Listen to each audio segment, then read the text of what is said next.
y va?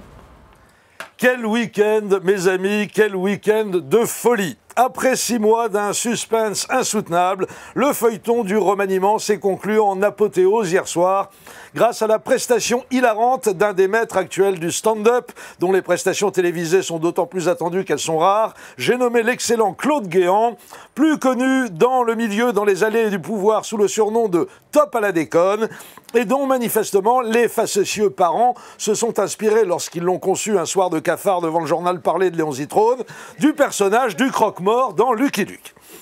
Aussi imperturbable que Buster Keaton dans le mécano de la Générale, et donc d'autant plus drôle, Claudie les grandes oreilles, alias mon ami Flicard, alias la petite Fadette, nous a livré la composition du nouveau gouvernement Fillon, avec un sang-froid et une maîtrise qui forcent l'admiration. Pas un sourire, pas un gloussement, quel talent!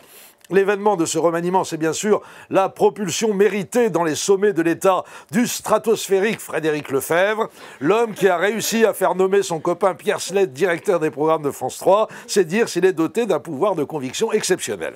Il est bombardé, secrétaire d'État aux PME et aux petits commerces. On se demandait pourquoi Frédéric Lefebvre n'avait proféré aucune connerie monumentale, en tout cas en public, depuis maintenant plusieurs semaines. Eh bien, on a la réponse. Il se préparait à entrer au gouvernement. Il mettait de côté les plus fracassantes pour quand il sera ministre. Donc, ne vous inquiétez pas, le flux va reprendre incessamment. La question que tout le monde se pose est la suivante. N'est-il pas exagérément audacieux de nommer ce bon Fredo à un tel poste? Pas du tout. On sait depuis l'époque de Pierre Poujade que les patrons de PME et les petits commerçants adorent être représentés par des intellectuels raffinés.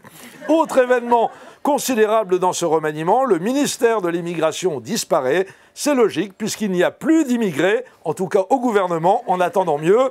Ramaya dégage, ainsi que Fadela Amara, qui va pouvoir rentrer dans son pays d'origine, l'Auvergne, avec son plan Marshall pour la banlieue sous le bras.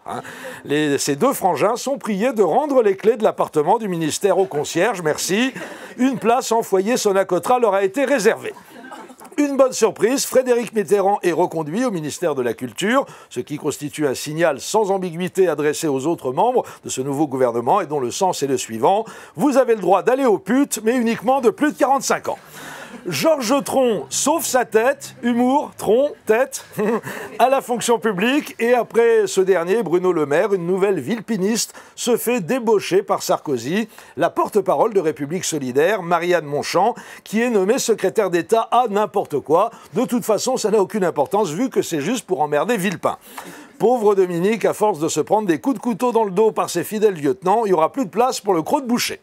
Comme on le subodorait dans les gazettes, Jean-Louis Borloo, cruellement frustré de l'honneur insigne d'être intégré au mobilier de l'hôtel Matignon, a refusé de rempiler à l'écologie. Il fait gravement la gueule d'avoir dû aller chez le coiffeur pour rien. Il a donc décidé d'assortir sa prise de congé du gouvernement d'un geste politique fort. Il va se faire des dreadlocks et tripler la dose traditionnelle de vodka dans la sangria de son pot de départ. Non mais c'est pas parce qu'on est centriste qu'on n'a pas de caractère. Autre mouvement passionnant, Éric Besson récupère le ministère de l'Industrie de l'ancien motard Christian Estrosi, alias Petit Cube. En clair, Judas remplace Simplet, super. Pour faire court, on peut considérer que ce remaniement bidon se résume à un aller-retour, l'entrée de Juppé et la sortie de Borloo. Au moins, on ne peut pas dire que le locataire d'Élysée court après la popularité. À ce propos, le Nouvel Observateur nous a rapporté la semaine dernière une petite phrase prononcée récemment par Nicolas Sarkozy devant un groupe d'élus UMP et censée expliquer justement sa considérable impopularité. Je cite le président de la République. « J'ai un super job, une femme superbe, alors les Français me le font payer. » Extraordinaire, non? Si le chef de l'État est au plus bas dans les sondages, ce n'est pas à cause de sa politique de régression sociale sans précédent, ni de son alignement sur le Front National, c'est parce qu'on est jaloux, les amis, vu que c'est lui qui a la plus belle gonzesse de la cour de récré, alors que nous, on sort qu'avec des thons. Je vous annonce que le dirigeant de la 5e puissance mondiale, celui qui a le plus gros avion de tous les chefs d'État juste après Obama, a 14 ans d'âge mental et qu'il brigue un second mandat. C'est une bonne nouvelle, non?